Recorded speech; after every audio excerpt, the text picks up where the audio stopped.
Olá pessoal, finalmente voltando com a série O que é a Bíblia, agora no capítulo 3, irei começar a falar sobre o Novo Testamento e sobre a aparição de um cara chamado Jesus. Esse vídeo pretende desmistificar o mito em torno de sua figura, com base naquilo que os estudiosos da Bíblia hoje sabem e discutem. Então a primeira coisa a ser feita, ou melhor dizendo, a ser desfeita, é a mitologia de que Jesus não existiu e que foi apenas uma invenção romana com base num mito de um suposto Deus Sol. O ateu vai começar provando que o Jesus histórico existiu de fato. Existe uma corrente de autores que se autodenominam misticistas e que pregam que Jesus, um judeu nascido na Galileia, de fato nunca existiu. Eles dizem que ele é apenas uma criação, um personagem inventado com base numa espécie de Deus genérico, que seria, na verdade, uma antropomorfização do Sol. Assim, o que a gente precisa saber agora desse pessoal é que o primeiro autor que começou com essa corrente se chamava Constantin François Volney. Em 1791, ou seja, bem antigo, ele publicou um ensaio chamado Ruínas do Império, onde ele alegava que todas as religiões tinham um núcleo em comum. E ele também achava que o epíteto Cristo soava como uma variação do nome do deus hindu Krishna. Após Volney, outros autores surgiram. Entre os mais destacados, temos o alemão chamado Arthur Dries, que por meio de sua obra O Mito de Cristo, em 1909, causou grandes impactos em seus leitores, e em especial no famoso comunista Vladimir Ilyich Lenin, que erroneamente promoveu a ideia de que Jesus não era real em toda a União Soviética. Então, depois de um relativo hiato de tempo, os misticistas ressurgiram na superfície. Nomes como Earl Doherty, Robert Price, Frank Zindler, Thomas L. Thompson e a famosa D.M. Murdoch, essa última conhecida por ter fornecido a base para o famoso filme Zeitgeist. Confesso que eu também já caí nessa, mas o importante é saber reconhecer a verdade e os fatos. Uma coisa que esses autores têm em comum é que eles não têm treinamento nem formação em Novo Testamento, e nem em história antiga, tirando alguns poucos como Robert Price e o Richard Carrier. Eles não são levados a sério pelo meio acadêmico que estuda a Bíblia de verdade, e não participam de discussões e seminários junto com esse pessoal. Eles estão para o estudo bíblico tal como os criacionistas científicos estão para a biologia, para vocês terem uma ideia. É relativamente comum o esforço dos misticistas de tentar a todo custo reduzir as provas da existência de Jesus aos evangelhos sinóticos. Só que, além dos evangelhos sinóticos serem boas fontes de evidência da existência de Jesus, eles também não são os únicos textos cristãos de sua época. Mas aí o pessoal pergunta, como é que existem poucas provas de um ser que fez milagres, que ressuscitou e que fez todas aquelas coisas maravilhosas? E aí eu digo, exatamente porque ele não fez nada disso, é que os historiadores de sua época não voltaram suas atenções para ele. Para começar, vejamos o que temos de prova fora dos evangelhos para afirmar que Jesus existiu. A primeira evidência de Jesus fora dos evangelhos vem de Plínio, o Jovem. Ele escreveu diversas cartas ao imperador romano Trajano, em busca de conselhos para administrar sua província. Numa dessas cartas, a de número 10 especificamente, escrita no ano de 112 da Era Comum, Plínio informa ao imperador de um problema de incêndio devido à proibição romana que visava impedir aos povos dominados de se juntarem para formar grupos. A medida tinha um caráter de tentar impedir revoltas e levantes armados. Porém, ela estava atrapalhando a formação de grupos necessários, tais como as brigadas de incêndio. Ao mencionar esses fatos, Plínio faz o seguinte questionamento a Trajano. É a minha prática, meu senhor, para se referir a você todas as questões relativas às quais estou em dúvida, para que melhor possa orientar a minha hesitação ou informar minha ignorância? Eu nunca participei de julgamentos de cristãos. Por isso, não sei quais delitos devem ser punidos ou investigados e em que medida. E em outro trecho, ele também afirma. Eles afirmaram, porém, que a sua culpa ou erro foi que eles estavam acostumados a se encontrar em um dia fixo antes do amanhecer e cantar rotineiramente um hino a Cristo como se fosse um Deus, e vincular-se por juramento, não para cometer crimes, não para cometer fraude, roubo ou adultério, não falsear as suas verdades, nem a recusar suas confianças, quando chamados a fazê-lo. Pelos trechos citados, é possível perceber que haviam cristãos na Bitínia e que eles se reuniam para cultuar um tal de Cristo. A segunda evidência vem do biógrafo romano Suetônio. Em sua obra Vidas de César, escrita no ano de 115 da Era Comum, ele biografa a vida de Cláudio César, que foi imperador de Roma entre 41 e 54 da Era Comum. Ele reporta que em um certo momento, Cláudio deporta alguns judeus de Roma por conta de motins que estavam acontecendo por conta da instigação de Crestus. Esse fato, inclusive, tem paralelo em Atos 18, versículo 2.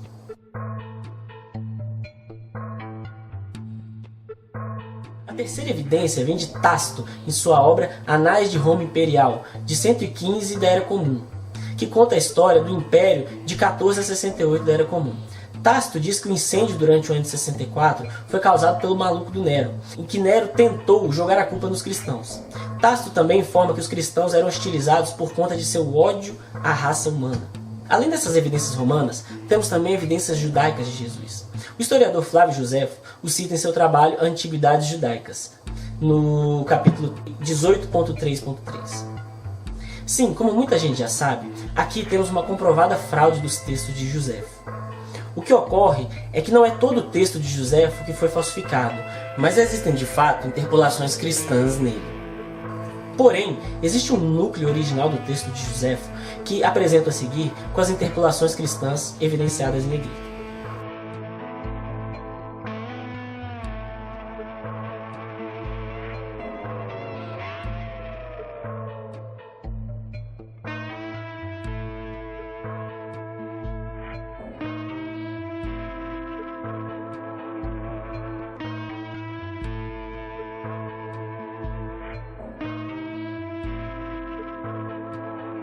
Joséfo também faz menção a Tiago, o irmão de Jesus, em outro trecho de sua obra. Assim, apesar de Joséfo se referir a uns 5 Jesuses diferentes, fica claro que nessa situação e na outra, ele estava falando de Jesus de Nazaré.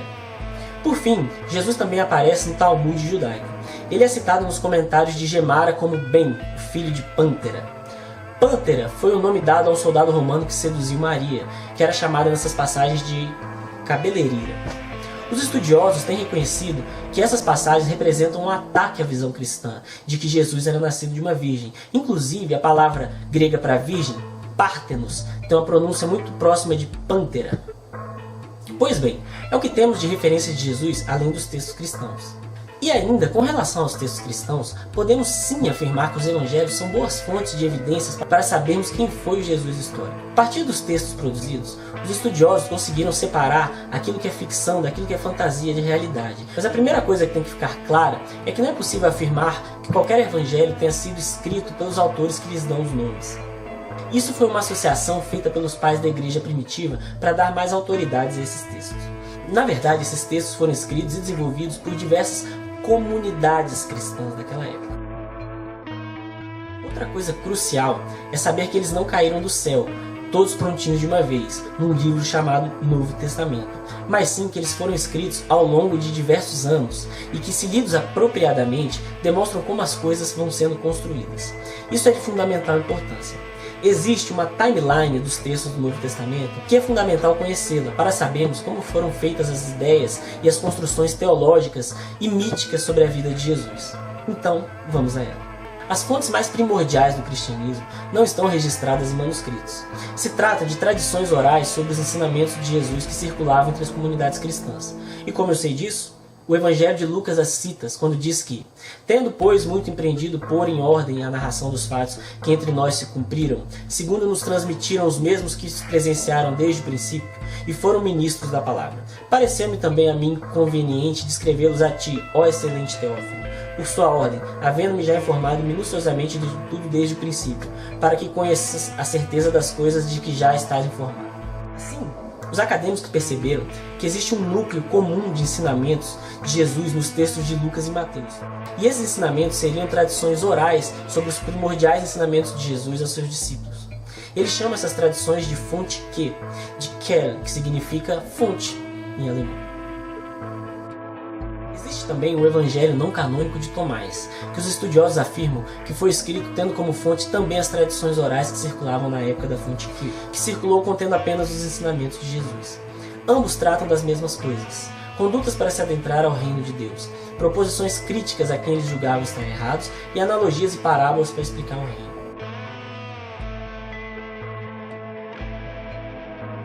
Os discípulos do Evangelho de Tomás acreditavam que eles eram os únicos e verdadeiros discípulos de Jesus, afirmando que Pedro e os demais discípulos não entenderam de fato a mensagem do profeta.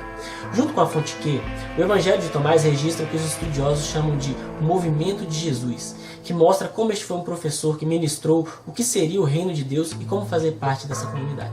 Aproximadamente por volta do ano 50 da Era Comum, temos as cartas de Paulo, que são os primeiros escritos sobre Jesus que temos disponíveis. E eu estou me referindo às autênticas cartas de Paulo, que se tratam de um conjunto de 7 cartas. Um pouco depois das cartas de Paulo veio a carta aos Hebreus. Dessa não podemos afirmar que foi redigida por Paulo nem por qualquer outro autor identificável. Bem após as cartas de Paulo, surge o primeiro evangelho sinótico, que é o Evangelho de Marcos, datado de aproximadamente 70 da Era Comum. Em seguida temos os evangelhos de Mateus e Lucas, datados de 80 e 85, respectivamente, e por fim o Evangelho de João, datado dos anos de 90 e 95 da Era Comum. Ainda é possível nesses evangelhos encontrar histórias que não são encontradas nos demais e que os estudiosos atribuem ao fato de haver em cada comunidade cristã um emaranhado de tradições orais e boatos que serviram de fonte para a composição dos evangelhos. Eles então chamaram de fonte L as histórias exclusivas da comunidade de Lucas.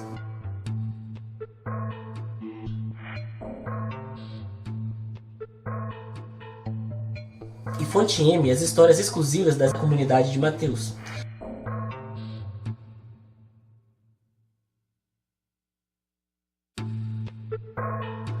Isso nos leva a citar os critérios criados pelos estudiosos para estudar os fatos históricos atribuídos a Jesus.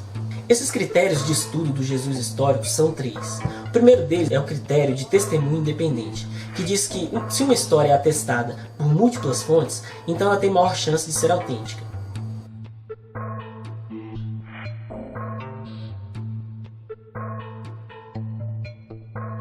O segundo critério é o critério da dissimilaridade, que diz que se uma história sobre Jesus é dissimilar, ou seja, se ela contradiz aquilo que se queria enaltecer em Jesus, ela tem mais chance de ser verdadeira.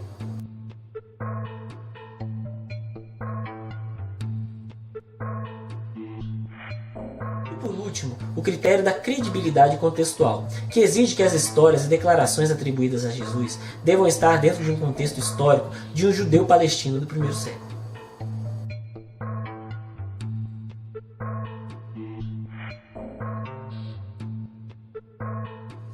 Com isso, essas informações nos levam às 2 próximas perguntas desse vídeo. Se então Jesus existiu, ele foi um Messias? Ele foi Deus? Ou ele foi os dois? E a minha resposta é: ele não foi nem Messias, nem Deus, mas sim um professor e um profeta apocalíptico.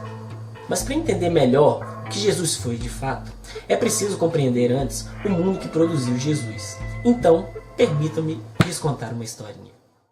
Após o retorno judaico do exílio da Babilônia, do 6º século antes da Era Comum, os judeus quiseram reconstruir Jerusalém nos moldes de seu antigo modelo de templo-estado, em homenagem ao seu período dourado do reinado de Davi e Salomão. O problema era que o Império Persa não lhes permitiu instalar um rei próprio em sua terra natal.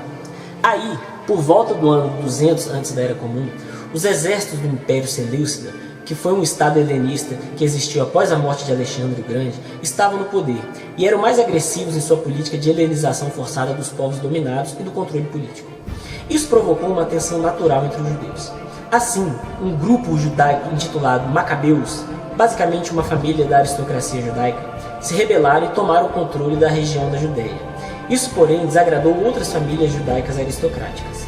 Começava, assim, a dinastia Asmoneia, que durou algo entre 80 anos, entre 142 a 63 antes da Era Comum. Porém, a insatisfação das outras famílias tradicionais dos círculos sacerdotais com o controle asmoneu sobre o Templo de Jerusalém implicou na retirada dessas famílias para uma comunidade abaixo do Mar Morto chamada de Qumran. E uma outra facção judaica, chamada de fariseus, seguiu desenvolvendo sua cultura baseada na lei mosaica, em contraposição à acomodação asmoneia com as práticas helenísticas. Em 63 antes da Era Comum, quando as brigas internas dos asmoneus provocaram uma fenda na dinastia, um dos irmãos decidiu apelar para o general romano Pompeu por ajuda. Foi então que o Império Romano transformou a Palestina numa de suas províncias. Roma então passou a indicar o sumo sacerdote do templo e o rei, entronando os herodianos no poder da Palestina. Antes, estes eram meros marionetes de Roma e não podiam promover a cultura e tradição judaica. Nesse momento, estavam reunidos no mesmo solo judeus, gregos, egípcios e outros povos que nunca haviam se misturado antes. A Palestina se tornava um caldeirão cultural, onde as diversas tradições e costumes, muitas vezes conflitantes, tiveram que conviver lado a lado e pacificamente, pois o Império de Roma não tolerava tumultos e motins. Isso era, na prática, um exercício de tolerância forçada, que muitas vezes acabou causando diversas situações tensas e imprevisíveis.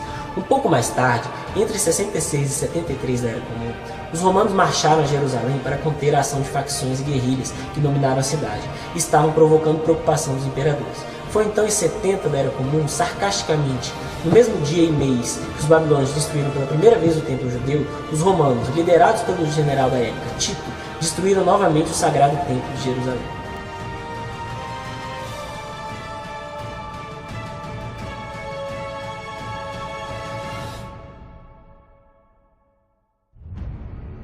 Então, colegas, é nesse ambiente que surge, na Galileia, um cara chamado Jesus. Jesus compreendia perfeitamente a dificuldade que o Império Romano havia criado para estabelecer a convivência entre os diversos povos. Foi então que ele idealizou um mundo perfeito, onde todos poderiam conviver bem e com respeito ao próximo. Uma utopia social onde as culturas poderiam se misturar sem haver conflitos e onde não haveria dominação e opressão de agentes externos, mas somente o governo de um grandioso ser divino chamado Deus. Ele chamou isso, essa sociedade maravilhosa, de o Reino de Deus, e se dedicou a propagar os ensinamentos que levariam as pessoas a adentrar nesse reino. E de onde podemos inferir tudo isso? Deixa eu explicar melhor. Durante a convivência forçada entre diversos povos de diferentes tradições e mitos, principalmente entre a cultura judaica e a cultura greco-romana e demais culturas, aconteceu uma coisa muito curiosa. Elas se misturaram. Curioso o alto grau de influência da cultura grega na cultura cristã primitiva. As pessoas se admiram quando eu mostro que nos manuscritos gregos a passagem em Mateus 16 e 18 não fala das portas do inferno, mas sim das portas de Hades, o deus do submundo e dos mortos dos gregos. Também, o contato com a escola estoica e cínica por parte dos judeus mostra seus reflexos nos ensinamentos de Jesus. Dada a atual condição de afastamento do modelo consagrado de polis grega, a nova maneira de filosofar não se pautava mais no modelo de harmonia que se poderia encontrar nessa polis, mas no que se encontra à disposição da própria natureza. Nesse momento histórico, as leis da cidade tornaram-se arbitrárias, corruptíveis, inconstantes, enquanto as leis da natureza sempre foram imutáveis. Encontrando nessa natureza um norte, as escolas helenísticas conclamavam que era preciso viver de acordo com a natureza, pois somente ela determina o útil e o nocivo. Obviamente, cada escola buscou interpretar a natureza do seu modo. Os cínicos, do grego kynikos, que significa como um cão, os primeiros a testemunhar e reagir à perda de autonomia de Atenas surgiram durante o reinado de Alexandre e tomaram a palavra natureza ao pé da letra, desconsiderando as normas sociais e identificando especificamente com os cães de rua. O estoicismo, que surgiu em Roma em 155 a.C., tinha como proposta viver de acordo com a lei racional da natureza e ser indiferente a tudo externo ao ser humano. Isso explica por que Jesus pregou tanto a humildade e o desapego às coisas materiais, pois o que realmente importava era merecer o reino de Deus. Assim, os estudiosos apontam que o núcleo dos ensinamentos de Jesus pode ser encontrado na fonte Q, que eu falei anteriormente, com respaldo no conteúdo do Evangelho de Tomás, que revelam os mandamentos para alguém ser aceito no reino de Deus, quais sejam: ame seus inimigos, se te baterem, vire outra face. Dê a todos que implorarem, não julgue e não será julgado. Primeiro remova o argueiro do teu olho. Deixa os mortos o enterrar os seus mortos. Andem como cordeiro no meio dos lobos. Não levem bolsa, nem alforje, nem sandálias. Diga, é chegado a vós o reino de Deus. Peça e será atendido. Não estejais apreensivos pela vossa vida. Busque o reino de Deus e todas as coisas vos serão acrescentadas. Também é possível encontrar nos evangelhos sinóticos o que os estudiosos chamam de histórias de proclamação. São situações onde alguém questiona as palavras e ações de Jesus. Nelas, Jesus sempre tem a última palavra. Sempre temos explicação do porquê que as questões são levantadas e quem são os oponentes. Tais histórias são bem similares a um vasto número de anedotas contados pelos gregos fundadores de várias escolas filosóficas. Vejamos, por exemplo, os paralelos dessas histórias com os trabalhos de Diógenes Laércio, da escola cínica. Quando questionado do porquê de comer com cobradores de impostos e pecadores, Jesus responde: os sãos não necessitam do médico, mas sim os que estão doentes. Quando censurado por manter más companhias, Anístedes respondeu: bem, os médicos atendem seus pacientes sem pegar a febre. Quando questionado do porquê de comer com as mãos sujas, Jesus responde: não há fora do homem que entrando nele o possa contaminar. Quando alguém o acusava por ele frequentar lugares impuros, Diógenes respondia que o sol também entra nas latrinas sem se contaminar. Quando alguém chama Jesus de bom mestre, ele pergunta: por que me chamas de bom? Quando alguém diz a Anístedes: muitos louvores a ti, ele responde: por quê? O que eu fiz de errado? E por aí vai. Após a morte de Jesus, os cristãos primitivos também viveram e absorveram as ideias de morte honrosa e de martírio. Sócrates, no século IV antes da Era Comum, mostrou que a morte poderia ter um caráter honroso quando filósofos e professores sofriam banimento e morte por conta de seus ensinamentos e mantinham suas convicções até o fim de suas vidas. Nessa linha de mártires gregos temos, além de Sócrates, o jovem Menoceus, como Eurípides o descreve em sua obra Phaeonisae, que se matou para salvar sua cidade natal, Tebes. Também na obra Phaeonisae, a mãe de Efigeneia, rainha Praxiteia, concorda com o sacrifício de sua filha para que Helas pudesse derrotar Troia. Ela alega que era melhor uma pessoa morrer do que uma nação inteira, e isso encontra paralelo em João 11, versículo 50. Em 340 a.C., Públio Décio se sacrificou para evitar uma derrota romana contra os latinos numa batalha perto do vulcão Vesúvio. Na geração seguinte, seu filho clamou pela própria morte numa batalha contra os gauleses em Centium, em 295 a.C. Aí vem Demóstenes, que louvou o sacrifício dos soldados na defesa das 10 tribos atenienses e das filhas de Erecteus e Leos, que é visto como uma evidência da longa tradição de mortes heróicas. Porém, também é possível encontrarmos a ideia de morte honrosa nos escritos judaicos do segundo século antes da Era Comum ao primeiro século. O livro de Daniel e de 4 Macabeus relatam histórias de mártires do povo judaico. Ambas são tão parecidas que até mesmo a mais antiga é considerada como precursora da mais nova. A estrutura das histórias são muito similares. Depois da introdução das histórias, se segue a acusação, a condenação e a execução. Então, em ambas, os heróis são executados, mas eles miraculosamente sobrevivem graças à intervenção divina. Após a liberação dos sábios Sadraque, Mesaque e Abdenego em Daniel, Nabucodonosor promove Javé como sua nova divindade, o qual legitima o culto judaico. Ou seja, ambas as histórias tratam de personagens que deram suas vidas por uma causa nobre. Em Daniel, essa causa é o culto a Javé. Em Macabeus, essa causa é a liberdade da tirania de Antíoco. A tradição judaica de morte honrosa continuou em Fílon de Alexandria, notoriamente em Discurso contra Flaco e em Embaixada a Gaio. Portanto, era comum às duas culturas o sentimento de morte por uma causa nobre, que foi exatamente o que ocorreu com Jesus. E ele não foi o primeiro nem o único, tanto antes como após a sua morte, a ter considerado uma morte honrosa. Isso era bem comum em sua época. Para a cultura greco-romana daquela época, existiam 3, modelos de humanos divinos.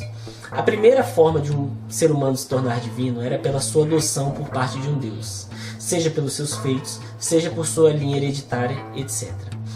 Uma outra era pela união sexual entre deuses e mortais. E a última era quando um deus assumia a forma de um ser humano. Diversos homens mortais foram divinizados de todas essas formas. Na obra de Ovídio, chamada Metamorfoses, temos contato com a historinha de Júpiter e Mercúrio, que se transformam em mortais e decidem dar um passeio na cidade de Frígia. O povo da cidade os ignoram solenemente, até que chegam na casa de Filemon e Baucis. Estes o recebem muito bem. Os deuses então destroem toda a vizinhança e erguem um altar, transformando um casal em seus guardiões, e declaram: vocês agora são deuses. Quem aos deuses serviram? Para quem tanto adoraram, agora serão adorados. O curioso é que essa história grega é reconhecida em Atos 14, versículos 8 a 18. Quando o apóstolo Paulo faz o milagre de curar um cara manco, os habitantes de Listra disseram o seguinte: e as multidões, vendo o que Paulo fizera, levantaram a sua voz, dizendo em língua licaônica: fizeram-se os deuses semelhantes aos homens, e desceram entre nós, e chamavam Júpiter a Barnabé e Mercúrio a Paulo, porque este era o que falava. Ou seja, pensaram que Paulo e Barnabé eram Júpiter e Mercúrio. Temos também o caso de seres divinos nascidos de relações sexuais entre deuses e mortais. É o caso de Alexandre o Grande. De acordo com Plutarco, Alexandre era conhecido como filho de Zeus. Plutarco conta que na noite anterior ao casamento de Olímpia com Filipe, ela sonhou com um trovão caindo do céu e entrando nela. Lembrando que Zeus já foi representado na forma de serpente. O engraçado é que Filipe vê sua mulher enroscada com a serpente e acha massa. A história de Hércules é bem parecida. Plauto, em sua obra Anfitrion, conta a história do general Tebes e de sua linda esposa Alcmena. O anfitrião vai para a guerra e Júpiter se disfarça de Tebes e possui Alcmena. O negócio é tão divino que Júpiter manda até as constelações pararem seus movimentos. Como Alcmena já está grávida de Tebes, ela fica grávida dos dois e nascem gêmeos, Hércules e Ífilis. Mas tem também o caso de homens que viraram deuses. É o caso de Rômulo. Com base no grande historiador de Roma, Tito Livio, temos a história de uma virgem que fica grávida. Ela diz que o pai é o deus Marte. Só o que mais bacana é o desaparecimento de Rômulo. Numa bela tarde de sol em Roma, durante uma reunião com o Senado para rever a posição das tropas em Campus Martius, surge uma tempestade de raios e após alguns trovões, Rômulo desaparece. As massas passam a dizer que Rômulo subiu aos céus para viver com os deuses, e a partir de então ele é aclamado como um deus. Curiosa também é a história de Júlio César. Suetônio, em Vida dos Césares, diz que Júlio César, durante a sua própria vida, declarou sua descendência divina. Sua árvore genealógica é traçada até a deusa Vênus. Durante seu funeral, Antônio decide dar um grito de guerra declarando: dar a César todas as honras, humanas e divinas. O acadêmico Michael Pepar, especialista em Novo Testamento, diz que apenas 2 pessoas tiveram o epíteto Filho de Deus. Uma é Jesus, a outra é Otaviano, também conhecido como César Augusto. Ainda, especialistas dizem que esses dois travaram uma espécie de competição divina. Júlio César foi considerado Deus depois de morto, mas seu filho adotivo Otaviano, também conhecido como César Augusto, foi considerado divino ainda em vida. Segundo Suetônio, a mãe de Otaviano, Átia, teve relação sexual com Apolo na forma de serpente. Uma lenda puxa outra. Grava isso. Quando o corpo de Otaviano foi cremado, um alto general romano afirmou ter visto sua imagem subindo aos céus. Otaviano foi adorado como deus até anos mais tarde. Tinha até moeda com a cara dele dizendo: divino. Naqueles tempos, os homens também se tornavam divinos por seus atos em prol das cidades e da população. Existia a cultura do Salvador. Como vemos, Jesus não foi o único Salvador divino daquele tempo. Só que os judeus também tinham suas mitologias acerca da divinização de homens. Em Gênesis 18, Deus assume a forma de um ser humano e conversa com Abraão. Um anjo de Javé aparece em Moisés num arbusto. Porém, em que pese o fato de ser dito que havia um anjo do Senhor, é o próprio Javé que fala com Moisés, Êxodo 3, versículo 6. No apócrifo Apocalipse de Abraão, um anjo chamado Jaoel aparece para Abraão na forma de homem e ressuscita ele. Em 2 Baruque, os homens viram anjos.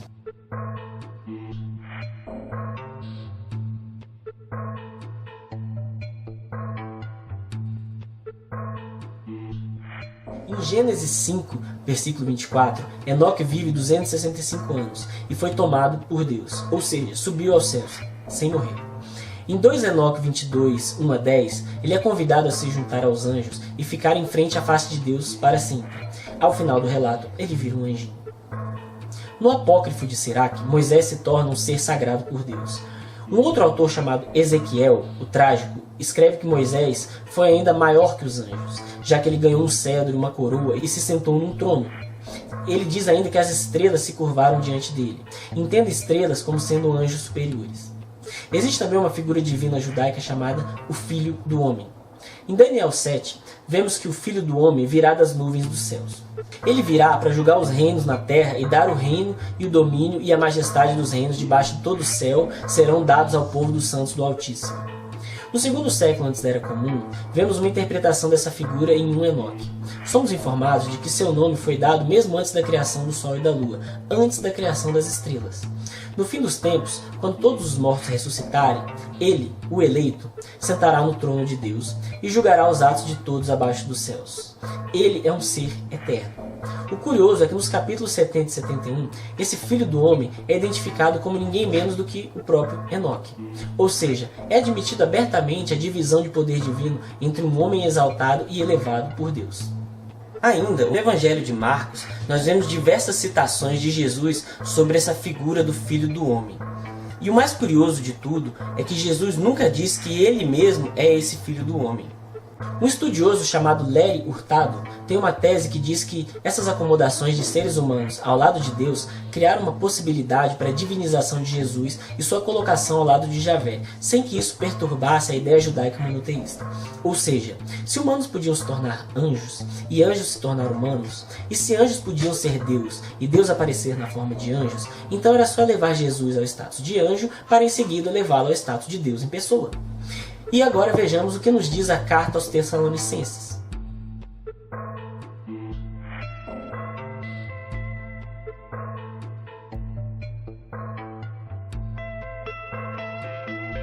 Vejamos também a primeira carta aos Gálatas.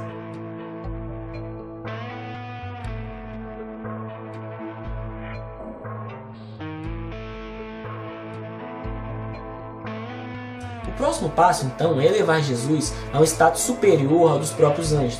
Isso já começa mesmo em Hebreus.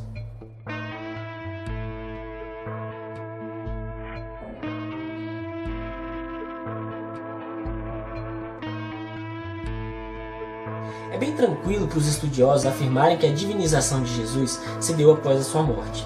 Em momento nenhum nos evangelhos está escrito que Jesus afirma ser Deus ou Filho de Deus.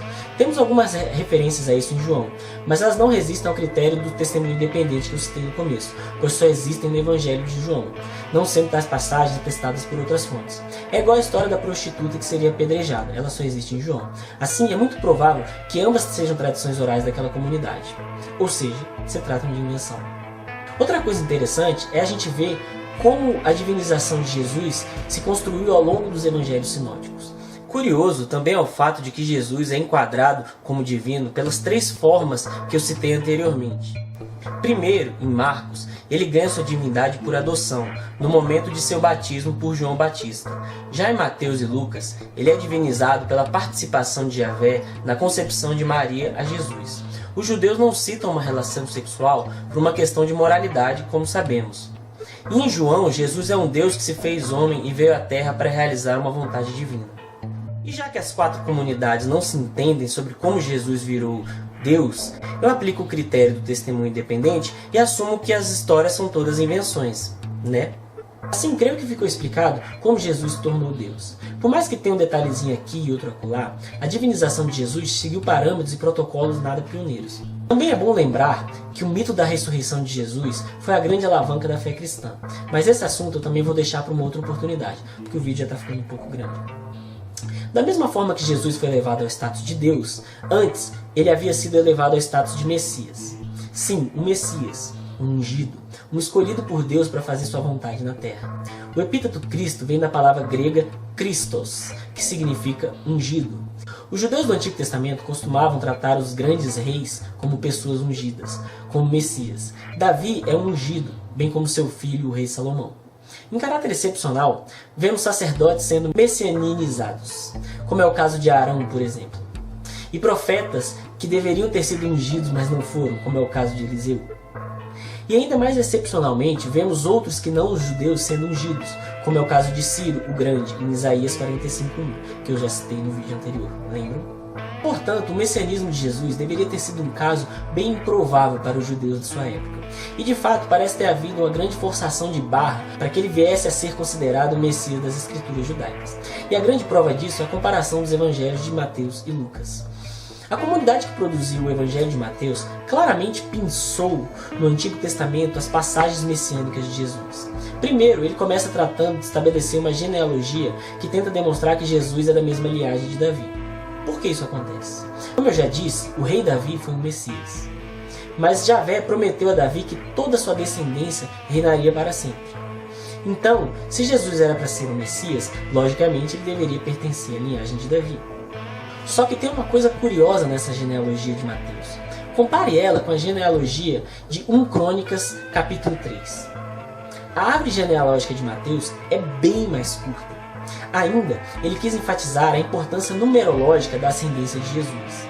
De Abraão até Davi, houve 14 gerações. Desde Davi até a destruição de Judá pelos babilônios, o maior desastre de Israel, houve 14 gerações. E o desastre da Babilônia para o nascimento de Jesus, 14 gerações. Parece até que Javé planejou tudo isso aí. Mas quem fez esse planejamento minucioso foi o próprio autor do Evangelho, que quis deixar subentendido que de 14 em 14 gerações algo muito importante acontece, e que agora o acontecimento da vez é o nascimento de Jesus.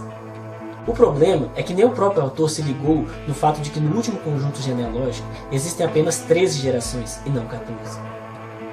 Também em Mateus podemos ver que Jesus nasceu em Belém, porque isso está previsto em Miqueias capítulo 5, versículo 2, e que seus pais fugiram para o Egito para escapar do infanticídio que seria promovido pelo rei Herodes, um fato que não tem nenhum suporte em registros históricos, mas que encontra respaldo numa profecia de Jeremias. E por fim, ele afirma que Jesus deveria se chamar Emanuel, porque assim está escrito em Isaías.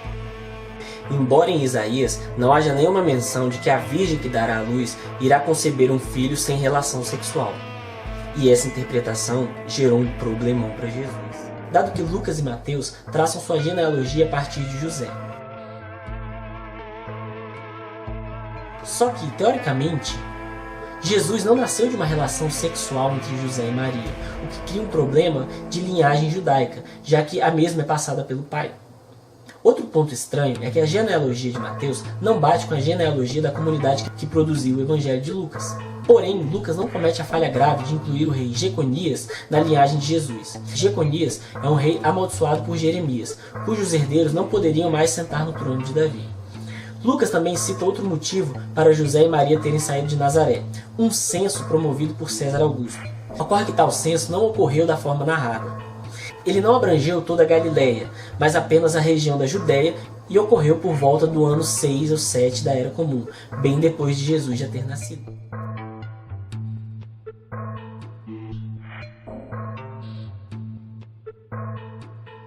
Sabendo que tais evangelhos foram escritos por comunidades distintas, nada mais natural do que elas se atrapalharem um pouco para relatar os fatos. O importante era fazer de Jesus o Messias, afinal. E lembrando do critério de testemunho independente, é bem provável que as duas histórias sejam criações das respectivas comunidades, já que elas não são citadas por outras. Então, com tudo isso que a gente viu, é fácil dizer o que Jesus era. Era um homem que de fato existiu, um professor e um profeta apocalíptico. Nada de Messias, nada de Deus. Assim, dado que houve um momento de forte mistura das culturas judaicas e gregas, muitas ideias em torno da natureza e divindade de Jesus começaram a se difundir. Alguns começaram a acreditar que Jesus teria sido apenas um homem comum que foi adotado por Javé. Outros acharam que Jesus era uma entidade divina que se apossou de um corpo humano e abandonou instantes antes dele morrer na cruz. Outros achavam que Jesus era puramente espírito e que, portanto, não poderia ter morrido na cruz. Outros, mais exóticos, começaram a ensinar que o Deus que Jesus pregava não era o mesmo Deus assassino sanguinário do Antigo Testamento. E as correntes cristãs começaram a se dividir. O núcleo cristão primitivo, que julgava ter a prerrogativa exclusiva de dizer o que era o cristianismo verdadeiro, começava a se sentir ameaçado. Como eles ainda não tinham feito um pacto com Constantino para que pudesse enfiar meio metro de aço na barriga desses hereges, eles só podiam recorrer a duas poderosas ferramentas para poder fazer prevalecer as suas ideias e assim manter o seu poder. Não percam o próximo vídeo das fraudes e falsificações do Novo Testamento. Se gostou desse vídeo, me dê um like aí embaixo e se inscreva no meu canal. Até a próxima e um grande abraço a todos.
Mas o importante é saber reconhecer a verdade e os fatos. Uma coisa que esses autores têm em comum é que eles não têm treinamento nem formação em Novo Testamento, e nem história antiga, tirando alguns poucos como Robert Price e o Richard Carrier. Eles não são levados a sério pelo meio acadêmico que estuda a Bíblia de verdade, e não participam de discussões e seminários junto com esse pessoal. Eles estão para o estudo bíblico tal como os criacionistas científicos estão para a biologia, para vocês terem uma ideia. É relativamente comum o esforço dos misticistas de tentar a todo custo reduzir as provas da existência de Jesus aos evangelhos sinóticos. Só que, além dos evangelhos sinóticos serem boas fontes de evidência da existência de Jesus, eles também não são os únicos textos cristãos de sua época. Mas aí o pessoal pergunta, como é que existem poucas provas de um ser que fez uma variação do nome do deus hindu Krishna?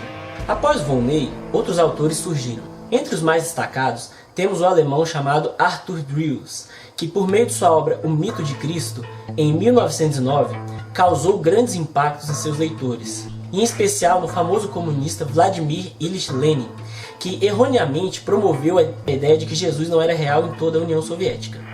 Então, depois de um relativo hiato de tempo, os misticistas ressurgiram na superfície. Nomes como Earl Doherty, Robert Price, Frank Zindler, Thomas L. Thompson e a famosa D.M. Murdoch, essa última conhecida por ter fornecido a base para o famoso filme Zeitgeist. Confesso que eu também já caí nessa. O ateu vai começar provando que o Jesus histórico existiu de fato. Existe uma corrente de autores que se autodenominam misticistas e que pregam que Jesus, um judeu nascido na Galiléia, de fato nunca existiu. Eles dizem que ele é apenas uma criação, um personagem inventado com base numa espécie de deus genérico, que seria, na verdade, uma antropomorfização do Sol. Assim, o que a gente precisa saber agora desse pessoal é que o primeiro autor que começou com essa corrente se chamava Constantin François Volney. Em 1791, ou seja, bem antigo, ele publicou um ensaio chamado Ruínas do Império. Ele alegava que todas as religiões tinham um núcleo em comum. E ele também achava que o epíteto Cristo soava como uma milagres, que ressuscitou e que fez todas aquelas coisas maravilhosas. E aí eu digo, exatamente porque ele não fez nada disso, é que os historiadores de sua época não voltaram suas atenções para ele. Para começar, vejamos o que temos de prova fora dos evangelhos para afirmar que Jesus existiu. A primeira evidência de Jesus fora dos evangelhos vem de Plínio, o Jovem. Ele escreveu diversas cartas ao imperador romano Trajano, em busca de conselhos para administrar sua província. Numa dessas cartas, a de número 10 especificamente, escrita no ano de 112 da Era Comum, Plínio informa ao imperador de um problema de incêndio devido à proibição romana que visava impedir aos povos dominados de se juntarem para formar grupos. A medida tinha um caráter de tentar impedir revoltas e levantes armados.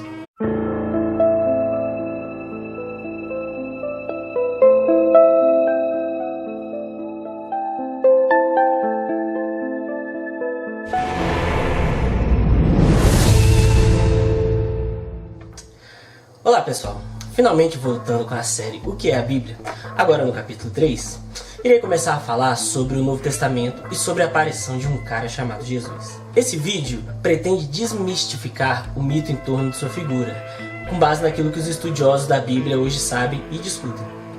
Então a primeira coisa a ser feita, ou melhor dizendo, a ser desfeita, é a mitologia de que Jesus não existiu e que foi apenas uma invenção romana com base num mito de um suposto Deus